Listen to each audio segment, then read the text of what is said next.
Hi friends! Welcome back to day 2 of our 14 days of watercolor joy. I hope you have fun painting your Christmas tree yesterday. Today, we're painting something delicate and beautiful, a snowflake. Snowflakes are perfect for practicing repetition. This time, I have two filberts because I'm not sure which one I'm gonna use because we're gonna paint small because it's a snowflake. A snowflake is full of tiny little strokes. As always, you don't need them all. If you only have a round brush in different sizes or just one, like mine, you're completely good. But if you have them, I'm gonna show you how you can use them too.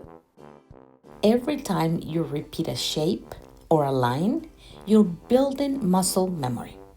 That's your brain and your hand starting to talk to each other, kind of like creative telepathy.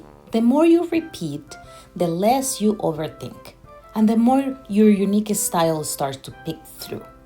We're gonna start notice what kind of stroke we get when we just press our brushes. Look at that. You'll start noticing things like, I really love tiny strokes. Or actually, I prefer big, flowy movements. And that's how you discover your artistic voice. Not by forcing it, but by painting the same thing in your own way.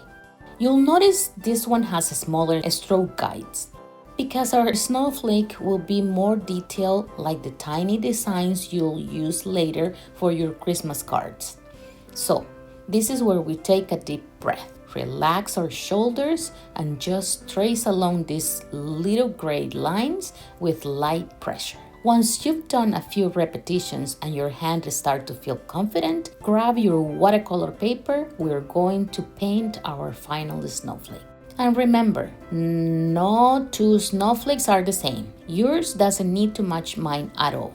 If your snowflake ends up looking like a starfish, I promise, it's just a tropical Christmas. This is where the magic happens, not in the outcome, but in the movement.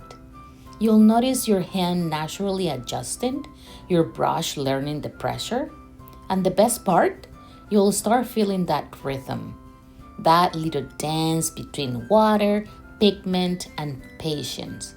By the way, if you loved how these practice sheets make painting feel easy and relaxing, you're going to love my class, Make Art in Day 1. It's designed to help you build confidence faster by starting with guided practice, just like this. So your hand learns to move freely before you even start painting. I'll talk more about it soon. This way of learning is about kindness to yourself as an artist. And if you are following along for all 14 days, remember, on November 22nd, we'll have our Cozy Light workshop where we'll turn all these paintings into handmade Christmas cards.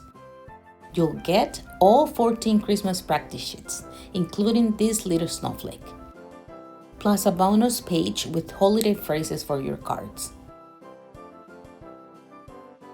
Because it's Christmas, I'm deciding to paint in Christmas kind of colors. You decide whatever you want. You can make them in blues, greens.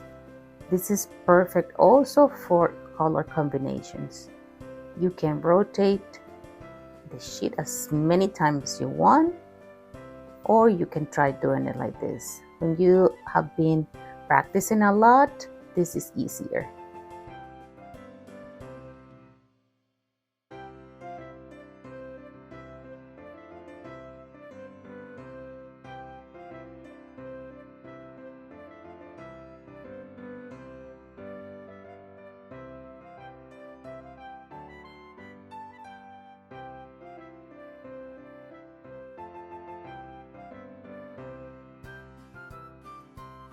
I remember how much I like the strokes with this brush with the filbert, so I'm gonna do one with this.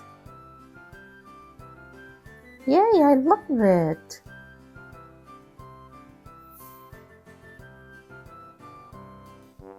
This one is easier to make them.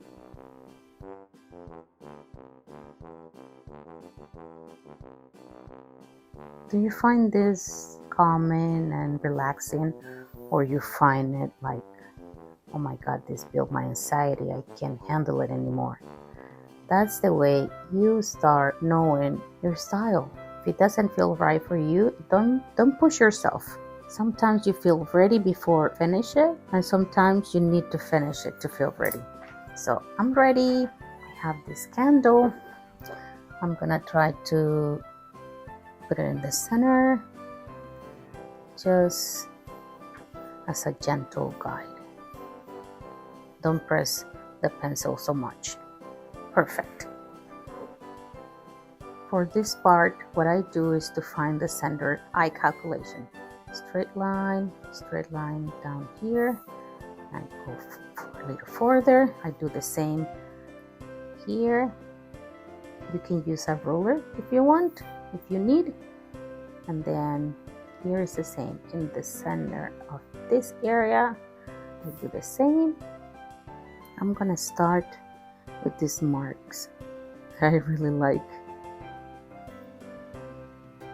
This is easy when you have a piece of paper that is small or the size that you want to paint, because you can move it easier. I don't know, but I'm not the kind of artist that like to have the paper attached to something that I cannot move. I love those little imperfections.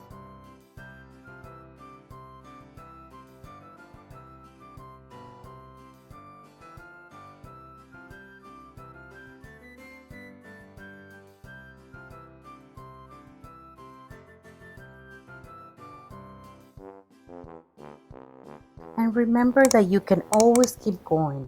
If you feel like, oh, I'm gonna do something here in the middle because it looks like it needs something.